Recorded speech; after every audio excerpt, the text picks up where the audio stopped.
തിരുവനന്തപുരം പള്ളിച്ചലിൽ ശ്രീനാരായണ ഗുരുവിന്റെ പ്രതിമ തകർത്ത നിലയിൽ ഒരാൾ കസ്റ്റഡിയിൽ. റിനു ശ്രീധർ തിരുവനന്തപുരത്ത് നിന്ന് വിവരങ്ങൾ നൽകാനായി ചേരുന്നുണ്ട്. റിനു, ഇത് എപ്പോഴായിരുന്നു സംഭവം? ആരാണ് കസ്റ്റഡിയിലായത്? ഇങ്ങനെ ഒരു അക്രമത്തിന് പിന്നിലെ കാരണമെന്ത്?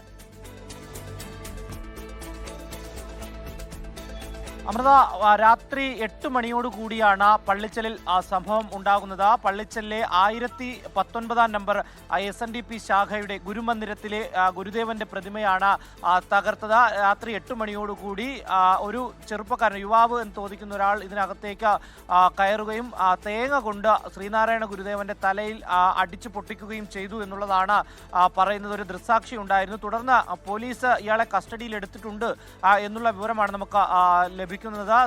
സമയത്തോടുകൂടി എല്ലാ ദിവസവും ഈ വിശ്വാസികൾ ഇവിടെ എത്തി വിളക്ക് കൊളുത്താറുണ്ട്. വിളക്ക് കൊളുത്തിയതിനു ശേഷം കുറച്ചു നേരം ഈ ഗുരുമന്ദിരത്തിന്റെ കതക് തുറന്നിടുന്ന ഒരു സാഹചര്യമുണ്ട്. അങ്ങനെ തുറന്നിട്ടതിനു ശേഷം തൊട്ടടുത്ത കടകളിലേക്കൊക്കെ തന്നെ വിശ്വാസികൾ പോകുന്നു. ഈ സമയത്താണ് ഈ യുവാവ് ഇവിടേക്ക് എത്തി ഈ ഗുരുദേവന്റെ പ്രതിമയുടെ തലയിലേക്ക് തേങ്ങ അടിച്ചു പൊട്ടിച്ചത് എന്നുള്ളതാണ് നമുക്ക് ലഭ്യമാകുന്ന വിവരം. എന്തായാലും നരുവാമൂട് പോലീസ് ഈ യുവാവിനെ ചോദ്യം ചെയ്തു വരുന്ന ഒരു സാഹചര്യമാണ് നിലവിൽ ഉള്ളത്. കൂടുതൽ വിവരങ്ങൾ വരും നിമിഷങ്ങളിൽ നമുക്ക് ലഭ്യമാകും.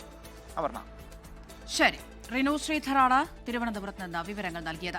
ലോകത്തെവിടെയായാലും ഏത് സമയത്തും 24 വാർത്തകളും ഓഗ്മെന്റഡ് റിയാലിറ്റി പാക്കേജുകളും എക്സ്പ്ലെയിനറുകളും വിശദമായി കാണാൻ ഞങ്ങളുടെ യൂട്യൂബ് ചാനൽ നിങ്ങൾക്ക് സബ്സ്ക്രൈബ് ചെയ്യാം.